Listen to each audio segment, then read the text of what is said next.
থেকে তিন বরেণ্য মনীষীকে জানাই সশ্রদ্ধ প্রণাম। এখানে আজ আমরা রবীন্দ্র সুকান্ত নজরুল সন্ধ্যা প্রোগ্রামে উপস্থিত হয়েছি। এখন আমরা চারজন মিলে কবিগুরু রবীন্দ্রনাথ ঠাকুরের লেখা দুটি গান পরিবেশন করব। এই গান দুটিকে পরিবেশনা করার পেছনে সবচেয়ে বড় অবদান রয়েছে আমাদের মেন্টর, সকলের প্রিয় আশিস দা, যার প্রচেষ্টায় আমরা আপনাদের সামনে সম্মুখীন হতে পেরেছি গান দুটিকে পরিবেশনা করার জন্য। শুরু করার আগে গান দুটি নিয়ে আমি আপনাদের কয়েকটি কথা বলতে চাই।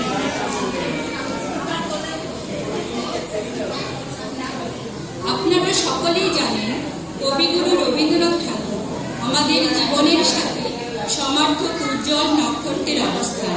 পুজো, প্রেম, স্বদেশ, আনুষ্ঠানিক বিচিত্র এবং নৃত্যনাট্য পর্যায়ে প্রায় 2000-এরও বেশি গানের ডালিতে সাজানো অগুন্তি সঙ্গীত আমাদের মনন ও চিন্তনে ফিরে ফিরে আসে। আজ সন্ধ্যায় তার লেখা দুটি গানের মাধ্যমে সেই অতুল সাগরে অবগাহনের একটি ছোট প্রচেষ্টার মাধ্যমে আমরা আপনাদের শ্রদ্ধাঞ্জলি জ্ঞাপনের সুযোগ করে নিতে পেরেছি। কবিগুরু রবীন্দ্রনাথ ঠাকুরের জীবনীকার প্রভাত কুমার পালের মতে লালন ফকিরের কাজের মাধ্যমে রবীন্দ্রনাথ নিজের জীবনের মানে খুঁজে পাওয়ার এক নতুন উদ্যম পেয়েছিলেন।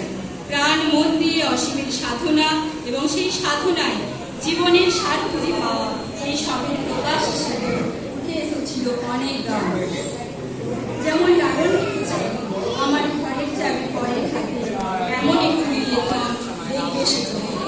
আর কবিগুরু সেসব লালন ফকিরদের উদ্দেশ্যে অসীমের মুক্তির জন্য লিখলেন, ভেঙে মোর ঘরের চাবি নিয়ে যাবে এ আমাদের, যা আজ সন্ধ্যায় আমাদের প্রথম পরিবেশনা।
বিজ্ঞানের শিক্ষা